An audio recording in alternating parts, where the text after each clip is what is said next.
पाठ 3 राजेंद्र बाबू संस्मरण के बारे में। डॉक्टर राजेंद्र प्रसाद भारतीय स्वतंत्रता संग्राम के एक अपराजेय पुरोधा थे। एक आम भारतीय की तरह निष्कपट, निश्चल और सादगीपूर्ण व्यक्तित्व के स्वामी, आडंबर और दिखावे की संस्कृति से कोसों दूर। प्रस्तुत संस्मरण की लेखिका महादेवी वर्मा ने भारत के प्रथम नागरिक बनने वाले विराट व्यक्तित्व के स्वामी राजेंद्र बाबू और उनकी धर्मपत्नी का सहज, स्वाभाविक और वास्तविक चित्रण किया है। इस संस्मरण में संस्कृतनिष्ठ शब्दों का पर्याप्त प्रयोग हुआ है। आइए पाठ को पढ़कर जानकारी प्राप्त करते हैं। राजेंद्र बाबू को मैंने पहले फल सर्वथा गद्यात्मक वातावरण में ही देखा था, परंतु उस गद्य ने कितने भावात्मक क्षणों की अटूट माला गूंथी है, यह बताना कठिन है। मैं प्रयाग में BA की विद्यार्थी थी और शीतावकाश में अपने घर भागलपुर जा रही थी। पटना में भाई से मिलने की बात थी, अतः स्टेशन पर ही प्रतीक्षा के कुछ घंटे व्यतीत करने पड़े। स्टेशन के एक ओर 3 पैर वाली बेंच पर देहातियों की वेशभूषा में परंतु कुछ नागरिक जनों से घिरे जो सज्जन विराजमान थे, उनकी ओर मेरी विहंगम दृष्टि जाकर लौट आई। वास्तव में भाई से यह जानने के उपरांत कि उक्त सज्जन ही राजेंद्र बाबू हैं, मुझे अभिवादन का ध्यान आया। पहली दृष्टि में ही जो आकृति स्मृति में अंकित हो गई थी, उसमें इतने वर्षों में न कोई रेखा जुड़ी है और न नया रंग भरा है। सत्य में से जैसे कुछ घटाना या जोड़ना संभव नहीं रहता, वैसे ही सच्चे व्यक्तित्व में भी कुछ जोड़ना घटाना संभव नहीं है। काले, घने पर छोटे कटे हुए बाल, चौड़ा मुख, चौड़ा माथा, घनी भ्रिकुटियों के नीचे बड़ी आंखें, मुख के अनुपात में कुछ भारी नाक, कुछ गोलाई लिए हुए चौड़ी ठुड्डी, कुछ मोटे पर सुडौल होंठ, श्यामल झाई देता हुआ गेहुआ वर्ण, ग्रामीणों जैसी बड़ी बड़ी मूंछें जो ऊपर के होंठ को ही नहीं, नीचे के होंठ पर भी रोमिल आवरण डाले हुए थी। हाथ, पैर, शरीर सब में लंबाई की ऐसी विशेषता थी, जो दृष्टि को अनायास ही आकर्षित कर लेती थी। उनकी वेशभूषा की ग्रामीणता तो दृष्टि को और भी उलझा लेती थी। खादी की मोटी धोती ऐसा फेंटा देकर बांधी गई थी कि एक ओर दाहिने पैर पर घुटना छूती थी और दूसरी ओर बाएं पैर की पिंडली। मोटे, खुरदरे काले बंद गले के कोट में ऊपर का भाग बटन टूट जाने के कारण खुला था और घुटने के नीचे का बटनों से बंद था। सर्दी के दिनों के कारण पैरों में मोजे जूते तो थे, परंतु कोट और धोती के समान उनमें भी विचित्र स्वच्छंदतावाद था। एक मोजा जूते पर उतर आया था और दूसरा टखने पर घेरा बना रहा था। मिट्टी की परत से न जूतों के रंग का पता चलता था, और भी विचित्र थी। उसकी आगे की नोक बाई भौं पर माथे पर पट्टी की तरह लिपटी हुई थी। देखकर लगता चलते चलते कपड़े पहनते आए हैं, अतः जो जहां जिस न रूप का। गांधी टोपी की स्थिति तो खिसक आई थी और टोपी की कोर था, मानो वे किसी हड़बड़ी में स्थिति में अटक गया, वह वहीं उसी स्थिति में अटका रह गया। उनकी मुखाकृति देखकर अनुभव होता था, मानो इन्हें पहले कहीं देखा है। अनेक व्यक्तियों ने उन्हें प्रथम बार देखकर भी ऐसा ही अनुभव किया होगा। बहुत सोचने के उपरांत भी उस प्रकार की अनुभूति का कारण समझ में न आ सका। राजेंद्र बाबू की मुखाकृति ही नहीं, उनके शरीर के संपूर्ण गठन में एक सामान्य भारतीय जन की आकृति और गठन की छाया थी, अतः उन्हें देखने वाले को कोई न कोई आकृति या व्यक्ति स्मरण हो आता था और वह अनुभव करने लगता था कि इस प्रकार के व्यक्ति को पहले भी कहीं देखा है। आकृति तथा वेशभूषा के समान ही वे अपने स्वभाव और रहन-सहन में सामान्य भारतीय या भारतीय कृषक का ही प्रतिनिधित्व करते थे। प्रतिभा और बुद्धि की विशिष्टता के साथ साथ उन्हें गंभीर संवेदना प्राप्त हुई थी, वही उनकी सामान्यता को गरिमा प्रदान करती थी। भाई जवाहरलाल जी की अस्तव्यस्तता भी व्यवस्था से निर्मित होती थी, किंतु राजेंद्र बाबू की सारी व्यवस्था ही अस्तव्यस्तता का पर्याय थी। दूसरे, यदि जवाहरलाल जी की अस्तव्यस्तता देख लें, तो उन्हें बुरा नहीं लगता था, परंतु अपनी अस्तव्यस्तता के प्रकट होने पर राजेंद्र बाबू भूल करने वाले बालक के समान संकुचित हो जाते थे। एक दिन यदि दोनों पैरों में 2 भिन्न रंग के मोजे पहने किसी ने उन्हें देख लिया तो उनका संकुचित हो उठना अनिवार्य था, परंतु दूसरे दिन जब वे स्वयं सावधानी से रंग का मिलान करके पहनते तो पहले से भी अधिक अनमिल रंगों के पहन लेते। उनकी वेशभूषा की अस्तव्यस्तता के साथ उनके निजी सचिव और सहचर भाई चक्रधर जी का स्मरण अनायास हो आता है। जब मोजों में से 5 उंगलियां बाहर निकलने लगतीं, जब जूते के तले पैर के तलवों से गवाक्ष बनने लगते, जब धोती, कुर्ते, कोट आदि का खद्दर अपने मूल ताने बाने में बदलने लगता, तब चक्रधर इस पुरातन सज्जा को अपने लिए सहेज लेते। उन्होंने वर्षों तक इसी प्रकार राजेंद्र बाबू के पुराने परिधान से अपने आप को प्रसादित कर कृतार्थता का अनुभव किया था। मैंने ऐसे गुरु शिष्य या स्वामी सेवक फिर अब तक नहीं देखे।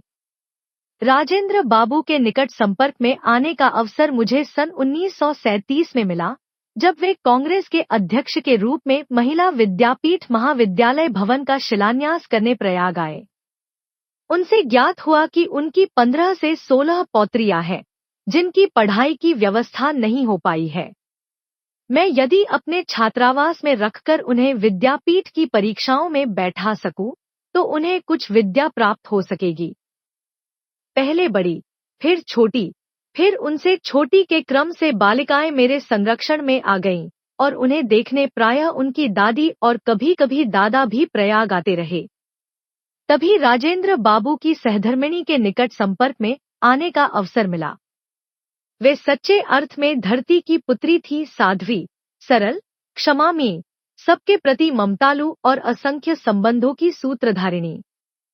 ससुराल में उन्होंने बालिका वधू के रूप में पदार्पण किया था। संभ्रांत जमींदार परिवार की परंपरा के अनुसार उन्हें घंटों सिर नीचा करके एकासन बैठना पड़ता था। परिणामतः उनकी रीढ़ की हड्डी इस प्रकार झुक गई कि युवती होकर भी वे सीधी खड़ी नहीं हो पाईं।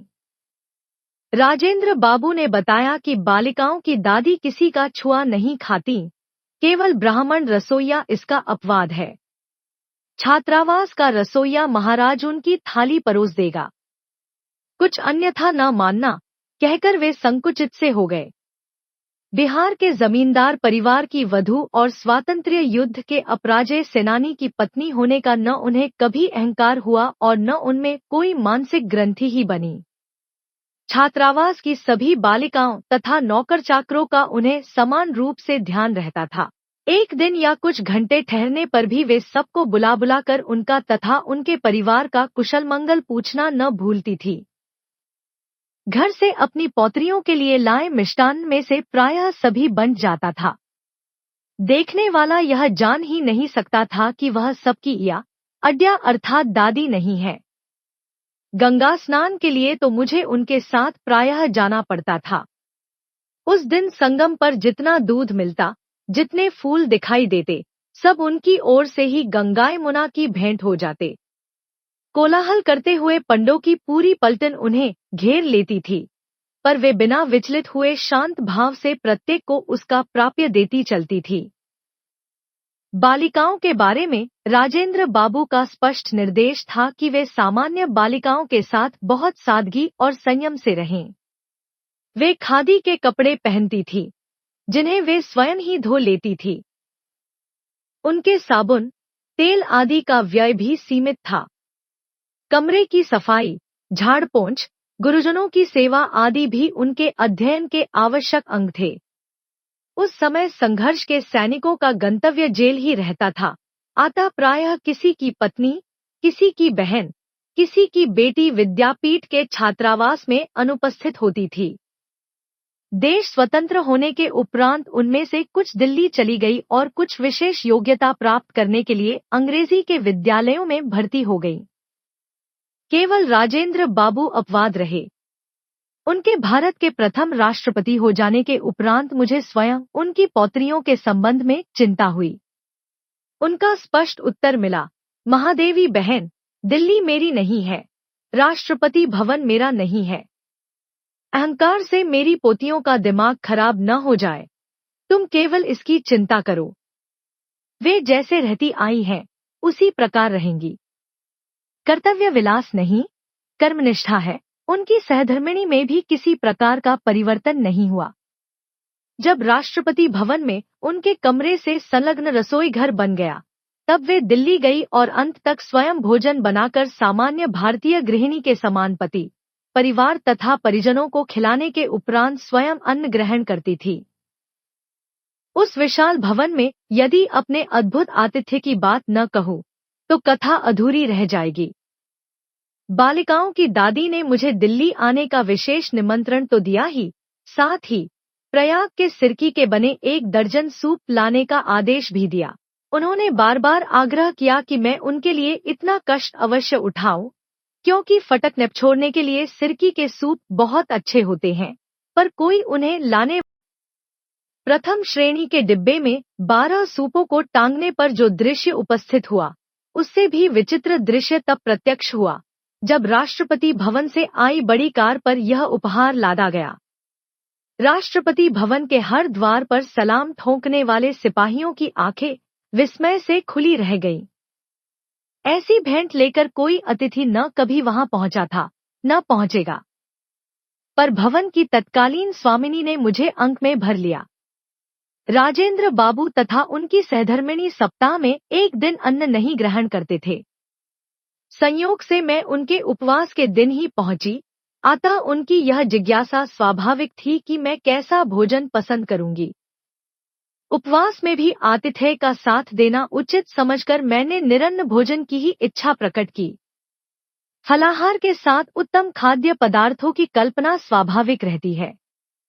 सामान्यतः हमारा उपवास अन्य दिनों के भोजन की अपेक्षा अधिक व्ययसाध्य हो जाता है, क्योंकि उस दिन हम भांति भांति के फल, मेवे, मिष्टान्न आदि एकत्र कर लेते हैं। मुझे आज भी वह संध्या नहीं भूलती, जब भारत के प्रथम राष्ट्रपति को मैंने सामान्य आसन पर बैठकर दिन भर के उपवास के उपरांत केवल कुछ उबले आलू खाकर पारायण करते देखा। मुझे भी वही खाते देखकर उनकी दृष्टि में संतोष और होठों में बालकों जैसी सरल हंसी छलक उठी। जीवन मूल्यों की परख करने वाली दृष्टि के कारण उन्हें देशरत्न की उपाधि मिली और मन की सरल स्वच्छता ने उन्हें अजातशत्रु बना दिया। अनेक बार प्रश्न उठता है, क्या वह सांचा टूट गया, जिसमें ऐसे कठिन कोमल चरित्र ढलते थे?